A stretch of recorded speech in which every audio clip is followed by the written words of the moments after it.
Bonjour et bienvenue sur la chaîne de Green Spider. Donc aujourd'hui je vous retrouve pour vous parler d'un kit feu. Avant de vous parler de tout ça, j'ai longuement hésité avant de vous amener les textes de loi concernant donc la pratique du feu en forêt. J'avais fait donc une vidéo qui dure à peu près 3 minutes, 3 minutes et demie sur le sujet, avec des informations qui ont été recueillies auprès des agents de l'ONF. Donc plusieurs informations, notamment directement auprès des agents de l'ONF ici dans la région Basse-Normandie. Et je me suis posé la question de savoir s'il fallait que je vous la présente en introduction. J'ai finalement décidé de ne pas vous la présenter parce que je la trouvais effectivement un brin trop moraliste. Donc je vais vous laisser le lien pour que vous puissiez aller la voir si toutefois ça vous intéresse. Je vais la placer dans les vidéos non répertoriées et puis vous pourrez aller la voir si toutefois vous souhaitez le faire pour vous sensibiliser au principe même des dangers concernant la pratique du feu en forêt. On va pas trop s'attarder là-dessus puisque c'est quand même détaillé dans la vidéo en question. Je tenais quand même à vous rappeler que il faut être extrêmement prudent quand on pratique le feu en forêt et même y compris d'ailleurs avec un réchaud à bois. Donc il faut être extrêmement prudent. On connaît tous les incendies qui ont eu lieu, notamment T'es perdu mon petit lapin. Reviens quand tu veux. Ça c'est sympa aussi. Voilà, c'est des trucs qui arrivent comme ça. On en profite. Donc les textes de loi nous disent que normalement on n'a pas le droit de faire du feu à moins de 200 mètres d'une forêt. Et ce, y compris par exemple toutes saisons confondues. C'est le cas ici donc en forêt d'écouve. C'est strictement interdit de faire du feu, y compris d'ailleurs avec un réchaud à gaz, parce que ça produit une flamme et que les risques d'incendie sont malgré tout trop élevés, y compris avec ce genre de réchaud. Donc le réchaud à bois, bien entendu, est interdit, et à plus forte raison, bien sûr, le feu ouvert, donc ce qu'on appelle communément le feu de camp.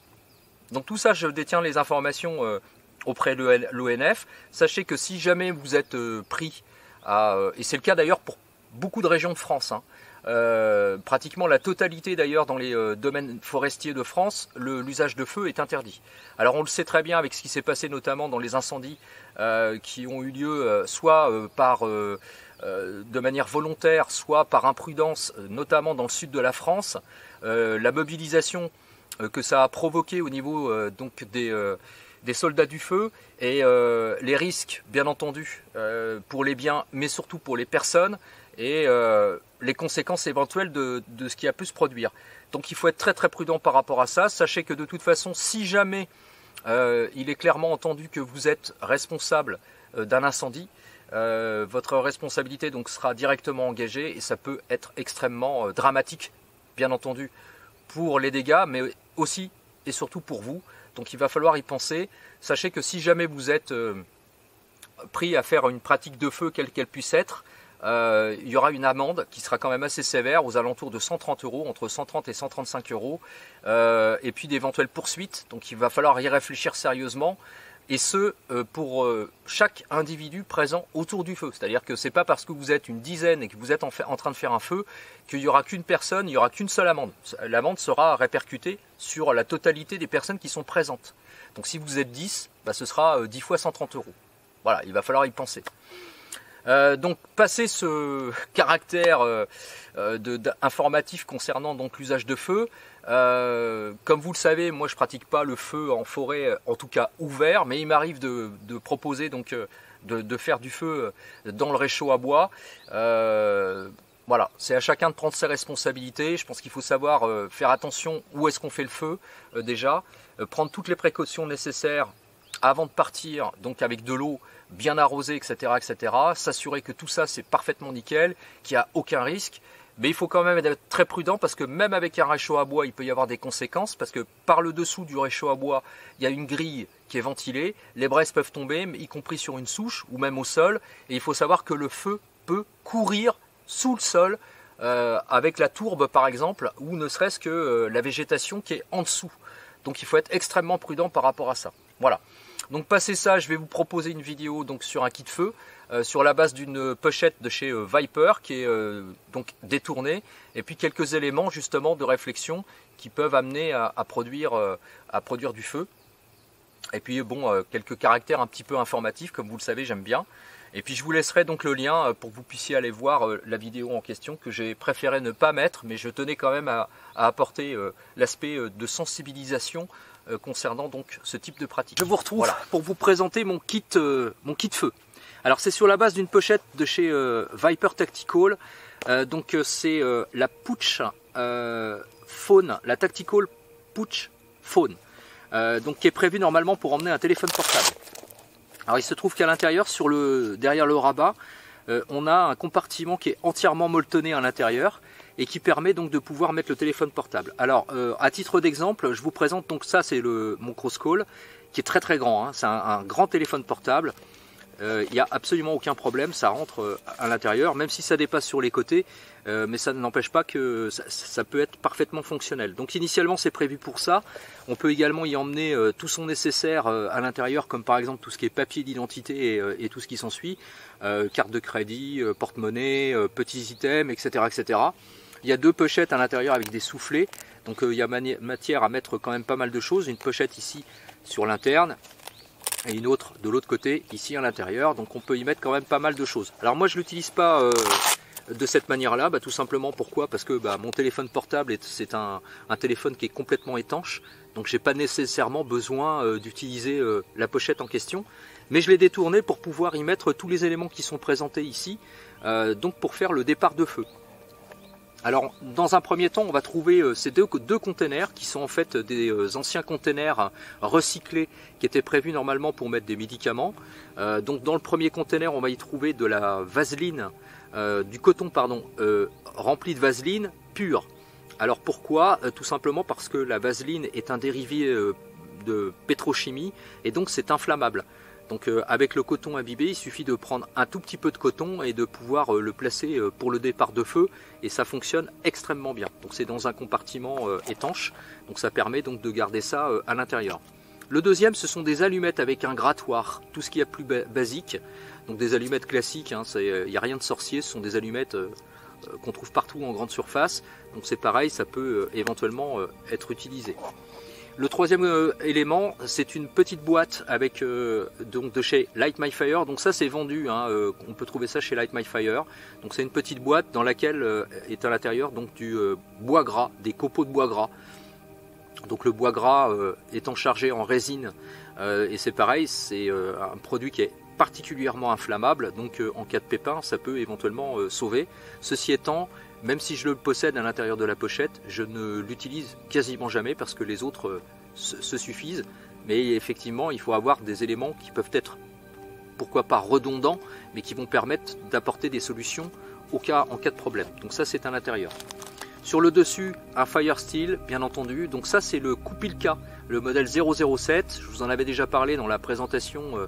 Je vais vous laisser ici l'encart pour que vous puissiez regarder qui était prévu normalement pour les Firesteel. J'avais fait une vidéo complète là-dessus. Donc ça c'est le coupe Ilka.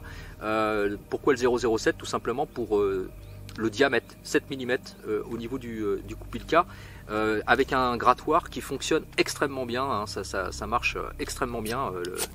Voilà, c'est extrêmement efficace avec le grattoir qui est présenté. Donc du coup ça c'est à l'intérieur de la pochette comme ceci, et donc ça me permet d'être parfaitement sécurisé. Donc il suffit de refermer et c'est bien à l'abri. Dans le compartiment principal, j'y place ceci. Donc ça c'est une petite pochette, tout ce qui est de plus simple, hein, un sac plastique type Ziploc, là, même plus petit mais c'est l'équivalent, avec des petits carrés que l'on va trouver partout en grande surface. Ce sont des carrés de carton compressé avec dedans en fait de la paraffine. Donc il n'y a rien de plus naturel, vous trouvez ça dans tous les rayons de grande surface, ce qu'on appelle là où vous pouvez trouver tous les produits pour le barbecue et les choses comme ça. On en trouve toute l'année, ça coûte pas cher, ça se découpe très facilement, ça peut même se découper encore un peu plus et on peut faire des copeaux de manière à placer ça de la même manière sous le départ de feu, et puis avec le Firesteel ça peut fonctionner, ça s'enflamme sans problème. Il y a également un petit tube qui est en fait ça c'est de l'écorce de bouleau que j'avais récupéré sur du bois mort. Donc c'est très intéressant. Pourquoi? Parce que le bouleau en fait voilà, on dirait du papier à cigarette quand c'est bien sec, et ça c'est pareil, ça s'enflamme extrêmement facilement. Donc l'écorce de bouleau, il suffit de le récupérer, de le faire sécher, de le mettre en rouleau comme ça prend pas de place et ça permet de faire un départ de feu, on va dire presque naturel. Donc c'est mis dans le petit ziploc, c'est rangé voilà, de manière étanche à l'intérieur de la pochette. On va y retrouver également des bougies chauffe-plat. Donc ça c'est pareil, on peut les allumer, les placer sous le petit tas de bois au départ si c'est vraiment très compliqué, que ça demande d'avoir une flamme pendant un certain temps pour que ça puisse justement permettre de chauffer éventuellement si le bois est un petit peu humide. Donc même si en tout état de cause normalement on est censé récupérer pour le départ de feu tout simplement des brindilles, des petites branches directement sur l'arbre et non pas au sol, parce qu'au sol elles risquent d'être vraiment remplies d'humidité. Donc il suffit en fait malgré tout, si jamais on n'a pas trop de solutions, de placer ça, et ça peut aider. Et ça peut aider pour d'autres solutions aussi, on peut s'éclairer avec, pourquoi pas, et même éventuellement se chauffer dans un petit abri, ça peut être utile. Alors le seul problème c'est que évidemment, comme son nom l'indique, c'est un chauffe-plat, donc ça veut dire que le dessous chauffe très fort, donc il faudra faire attention sur la surface sur laquelle on va poser ça. Voilà pour ça. Ensuite on va avoir des copeaux de bois dans un petit sachet, donc des copeaux de pin. Donc c'est un peu similaire finalement à ce qu'on peut trouver dans la boîte Light My Fire. Donc ça c'est un petit clin d'œil à mon ami Cyril, Marcheur et son chien, puisque c'est lui qui me l'avait offert dans une ceinture. Je l'ai déjà essayé, ça fonctionne extrêmement bien, donc voilà. Donc je le conserve, et c'est un moyen, c'est une solution aussi de pouvoir faire un départ de feu. Mais ça vous pouvez le faire vous-même, hein. Il suffit de faire des copeaux de bois avec votre couteau sur des branches de pin que vous allez pouvoir retrouver, vous les stocker et puis voilà, vous allez pouvoir les réutiliser. Ensuite de la paracorde avec à l'intérieur un fil qui est rempli de paraffine. Donc à l'intérieur, donc il suffit de découper un bout de paracorde de cette longueur là, retirer le fil en question qui est rouge d'ailleurs à l'intérieur, comme ceci, et puis vous allez pouvoir l'écraser, faire de la fibre, et puis un petit peu comme du coton, et c'est pareil, ça va s'enflammer très facilement, alors que ce soit avec un Firesteel ou à plus forte raison avec un briquet. Donc ça peut être une option éventuelle. Et puis le dernier, c'est celui-ci, donc je vous en avais parlé également. Donc ça c'est une barre de magnésium. Sincèrement, je l'ai quasiment jamais utilisé. Premièrement parce que c'est compliqué à réaliser des copeaux. Deuxièmement, ça s'enflamme très fort, ça chauffe très fort effectivement, mais ça s'enflamme très très vite. Donc c'est une combustion hyper rapide dans toutes les conditions effectivement, même quand c'est humide. Mais l'inconvénient de ça, c'est que ça dégage en plus de la fumée qui est toxique, et puis en plus ça dure pas longtemps, donc il va falloir vraiment arracher beaucoup de copeaux de ce truc là pour que vraiment ça puisse être utilisable. Mais bon, voilà, je l'ai, ça prend pas de place, hein, c'est dans le fond de la pochette, Donc il suffit de mettre ça dans le fond, ça prend absolument pas de place et donc c'est là-dedans, voilà, en cas de problème. Et pour finir, l'élément le principal, alors volontairement je vous montre pas de briquet Bic, tout simplement parce que j'en possède deux, un grand et un petit qui sont dans le sac, mais que j'utilise vraiment en cas de secours, on va dire, si celui-ci venait à ne plus fonctionner. Donc ça c'est le modèle HF1 de chez Petromax, donc c'est un chalumeau bien sûr, un briquet chalumeau qui est en plastique, qui fonctionne avec du gaz classique. Il y a 6 millilitres de contenance au niveau du réservoir, donc c'est pas énorme, mais ça propose quand même une flamme très chaude. Il y a une autonomie d'environ 20 minutes. L'intérêt de ça, c'est que la flamme qui est produite est de 1300 degrés, donc ça chauffe extrêmement fort. Ce qui est intéressant également, c'est qu'il y a une sécurité enfant, c'est-à-dire qu'on ne peut pas le déclencher en appuyant dessus. Il va falloir avoir deux actions. La première, c'est pousser avec l'index, et la deuxième, actionner le bouton pour pouvoir sortir la flamme en question. Voilà, et quand on lâche, ça s'éteint. Donc c'est aussi pas mal au niveau de la sécurité. Il n'y a pas de système qui permet de maintenir, comme sur certains chalumeaux, la flamme en action. Donc dès qu'on lâche, c'est fini. Il y a également un bouton bien entendu pour régler l'intensité, la puissance de la flamme. Donc ça fonctionne extrêmement bien. Donc Petromax, c'est une société qui est très connue, c'est une société allemande, germanique d'origine, qui a été créée en 1910 par Graetz Max. Et donc Petromax, en fait, c'est la contraction de son prénom, donc Max, et Petroleum, puisque il s'était singularisé notamment dans la création de lanternes et qui fonctionnaient à l'alcool, des lampes à alcool, et donc Petroleum, Max, Petromax, voilà, donc c'est la contraction. Donc d'ailleurs ils produisent beaucoup d'éléments pour les sorties extérieures, bien sûr des lampes à alcool, et qui sont extrêmement performantes, qui sont sincèrement magnifiques. Je vous laisserai le lien pour que vous puissiez aller voir en dessous ce que c'est exactement. Donc ce sont de très belles lampes, mais par contre elles sont très chères. D'ailleurs l'ensemble des produits sont assez chers. Ils proposent également des vêtements, depuis peu des glacières qui sont apparemment très performantes également. Ils proposent tout un tas tout un univers qui tourne autour de s'éclairer, se chauffer, cuisiner. Donc tout un tas d'éléments, des marmites en fonte également, des bouilloires, des braseros. Bref, je vous laisserai le lien pour que vous puissiez aller voir. C'est une société qui est vraiment très intéressante. Les produits sont pas donnés, mais c'est garanti à vie. Donc ça peut être aussi un investissement. Alors ça par contre c'est pas très cher, ça vaut une dizaine d'euros et ça fonctionne vraiment très bien. L'inconvénient par contre de ce truc là, c'est que comme c'est un système avec une étincelle, donc ça fonctionne un petit peu comme le principe, vous savez, ce qu'on trouve sur les réchauds là. Donc automatiquement si c'est mouillé, ça fonctionnera plus. Donc il va falloir impérativement faire attention à ça et donc de protéger le briquet et de le mettre à l'intérieur de quelque chose pour pouvoir le protéger.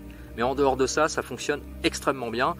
On allume le feu en quelques secondes, avec ça c'est réalisé. Donc c'est ce que j'utilise le plus dans toutes mes sorties quand j'utilise le réchaud à bois. C'est ce que j'utilise. Voilà, pratiquement, enfin pas exclusivement, mais pratiquement. De temps en temps le fire steel, histoire de continuer de m'exercer et puis de tester un petit peu toujours mes possibilités à utiliser ce genre d'outils, mais en règle générale j'utilise ça, donc ça fonctionne vraiment très bien. Voilà pour ça. Maintenant, retour d'utilisateur rapide concernant donc la pochette de chez Viper Tactical. Ce que j'en pense, c'est une très bonne pochette. Je suis pas déçu moi du tout de Viper, hein. J'ai quand même beaucoup de produits de chez eux maintenant, et notamment des vêtements. D'ailleurs on aura l'occasion d'en reparler puisque prochainement on va bientôt retomber dans les températures plus fraîches. Donc vous aurez l'occasion, on en parlera des vêtements de chez Viper Tactical, notamment avec des polaires qui sont vraiment sympas et qui sont pas très chers. Cette pochette là c'est pareil, elle est pas très chère, donc je vous laisse le lien bien sûr comme à l'accoutumée, vous puissiez aller voir. Comme toujours c'est à titre purement informatif, vous le savez. Donc ce que j'en pense, c'est efficace.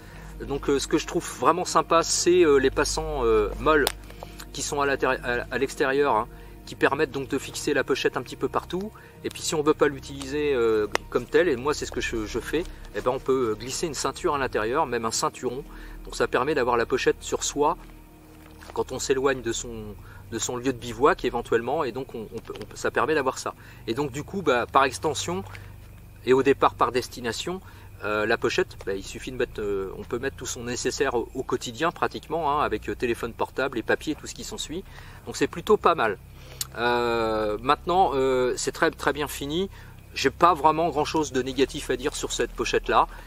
Elle est vraiment fiable, donc c'est pas du YKK YKK, hein, donc au niveau des fermetures, mais ça n'empêche que ça fonctionne très bien, les zips fonctionnent très bien, le velcro ça accroche vraiment très fort, l'élastique, tout ça c'est un très gros, un élastique très épais, donc je pense qu'au niveau de la pérennité on n'aura pas de souci avec ce truc là. Depuis le temps que je la teste, j'ai pas eu de souci quoi, voilà, j'ai pas eu de problème avec ça. Donc après, je m'en suis pas servi au quotidien, donc je peux pas non plus avoir un retour d'utilisateur dans cette perspective. Mais pour le reste, dans la nature, voilà, j'ai rien à dire, hein. C'est vraiment, c'est très bien, c'est une très bonne pochette et c'est pas très cher. Donc d'ailleurs, on aura l'occasion de reparler de pochette Tactical, Viper Tactical, parce que j'en ai une autre également que je vous proposerai par la suite et qui est beaucoup plus petite, mais qui est tout aussi intéressante. Donc voilà, c'est solide, c'est fiable. Alors c'est pas du Cordura, c'est du nylon 600 deniers, mais quand même du nylon très épais. Il est d'ailleurs doublé, hein. C'est du nylon qui est doublé. Ils ne sont pas contentés de mettre un seul morceau de nylon. En fait, c'est deux morceaux de nylon qui sont cousus. Donc c'est vraiment très épais. Donc c'est 2 fois 600 deniers en fait, hein.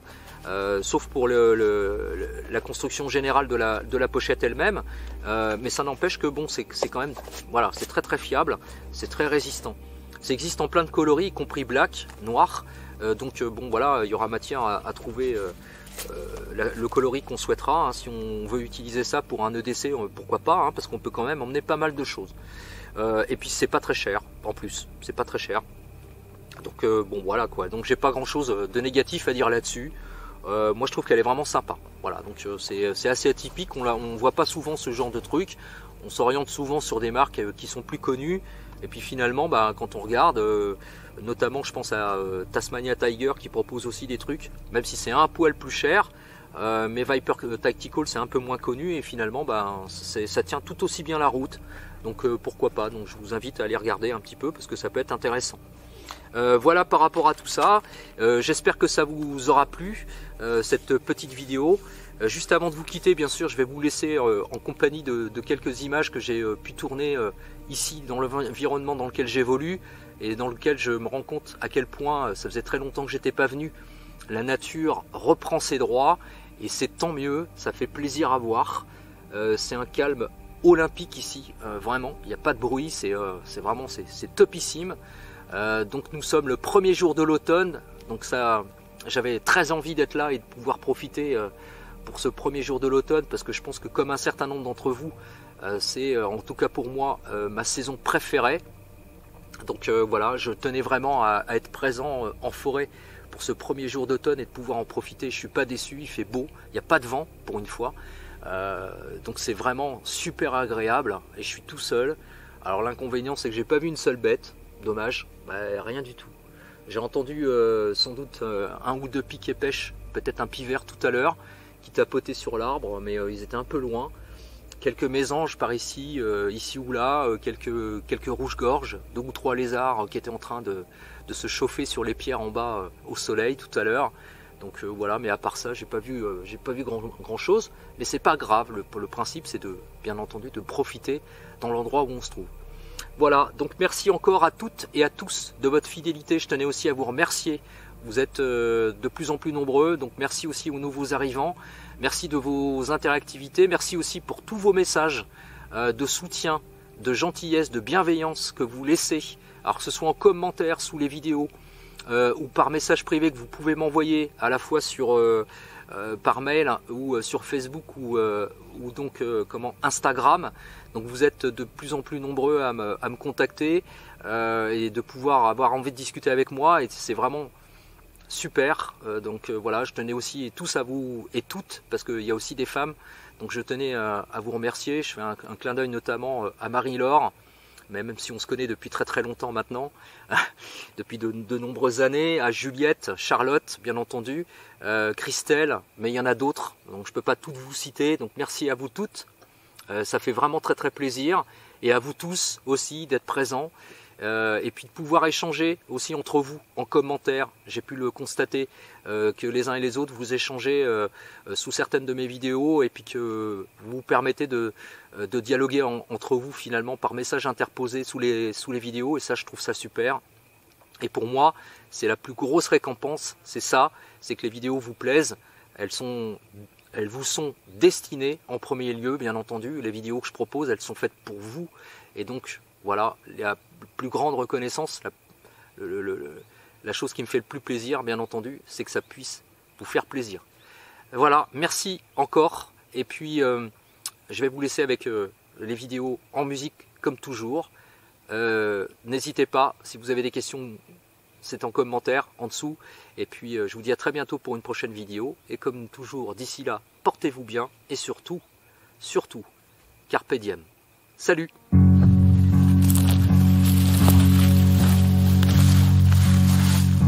Try to wake up, my darling, I don't wanna lose it.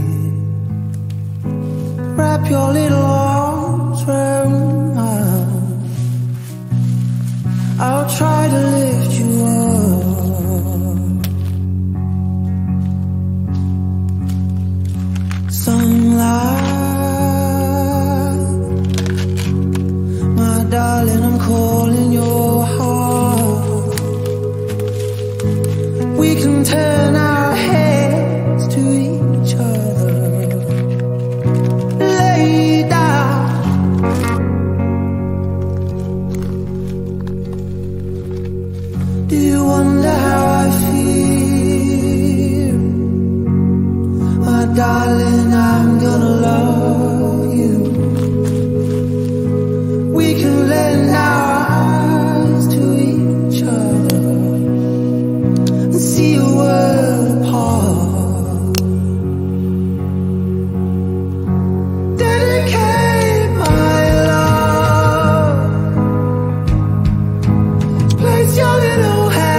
closer